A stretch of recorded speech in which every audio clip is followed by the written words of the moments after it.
Good afternoon, judges. My name is Febiola. I'm from Kumnamu Senior High School from Tangerang, and today I would like to tell you about our today's motions first. So, today's motion is that this House preferred the strategy of pushing for institutional reform to address police abuse and misconduct rather than defunding the police.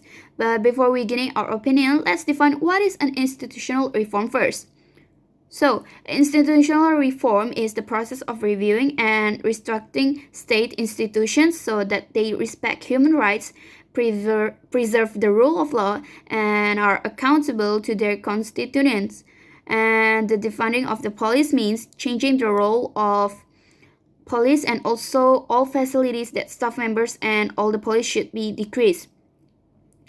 And from the government theme statements that say that they prefer recruiting diversity police force based on demographic, but having such diversity with the current data of American race is democratic that consists of only about 10 until 13% of black or African American. From that data we can see why the majority of white people are the one who dominates most workforce, mainly the police force. And the demographic of police force to be majority white won't change the next couple of years since they dominate the terms of race. And having police defunding can get more income like schools, healthcare, and other social services. And the police have a high amount of equipment and more. For example, it's like armored vehicle, unreasonable high-tech weaponry, and just like the Sam Sinyangwe, the co-founder of We the Protesters, explained that if you look at 30 largest cities,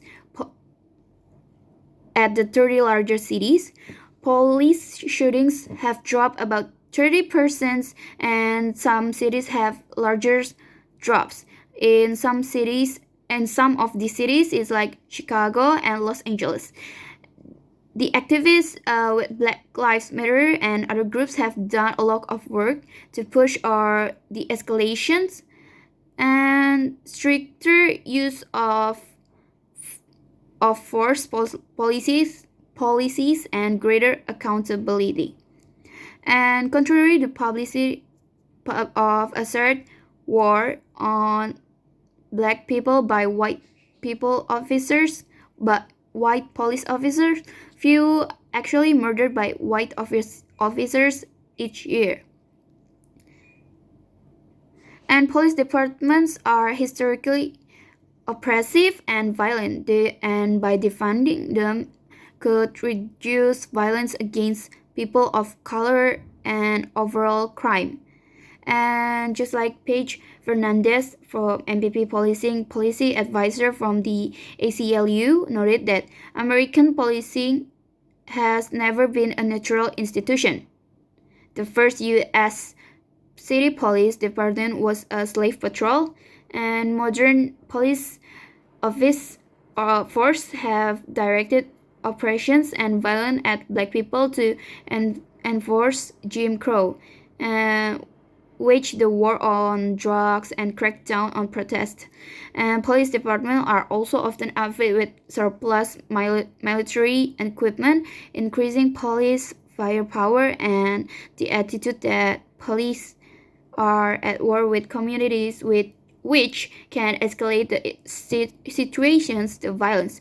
And organizations such as MPD 150, which surveyed the Minneapolis police department's conduct since its inception in 1867, argue with the police system is actually not broken, it's working as it always has, because the police were established to protect the interests of the wealthy, and resocialize the violence has always been part of the missions.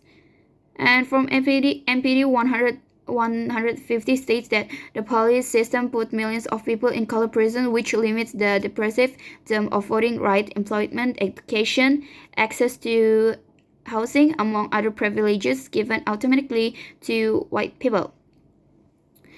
And an analysis of Philadelphia, Pennsylvania police department found white officers were likely to shoot an unarmed black person with a threat of perceptions failure.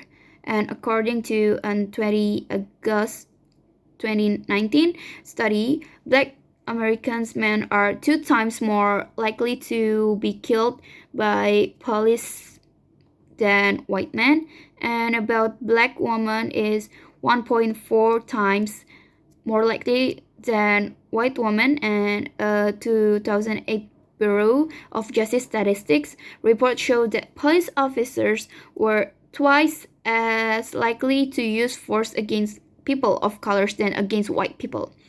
And in 2019, US police officers killed thousands of people, like about around 20% of whom were black, despite African Americans representing only about 13% of the US populations.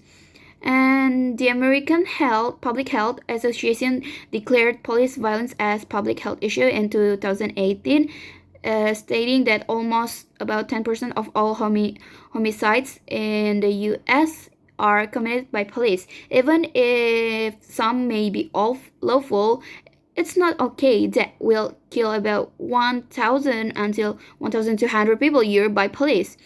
And defunding the police could result of fewer crime and less violence from the police during several weeks in 2014 and 2015 when New York City police pulled back on broken windows and policing the focus on patrolling for low level crimes. About 2,100 fewer majority that were reported, which represent about 3 until 6% drop of matters in a matter of week if police not actively patrolling for minor crimes and are responding to fewer major crimes.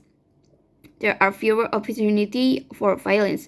And as a conclusion, since it's election year, US shouldn't decrease the police force in order to maintain its security, and the diversity of police force doesn't guarantee the equal right of the citizens, because since the majority of the US population is white, and in fact white officers were likely to shoot a black person, so defunding more effective and the institutional reform. So that's all from me. Thank you.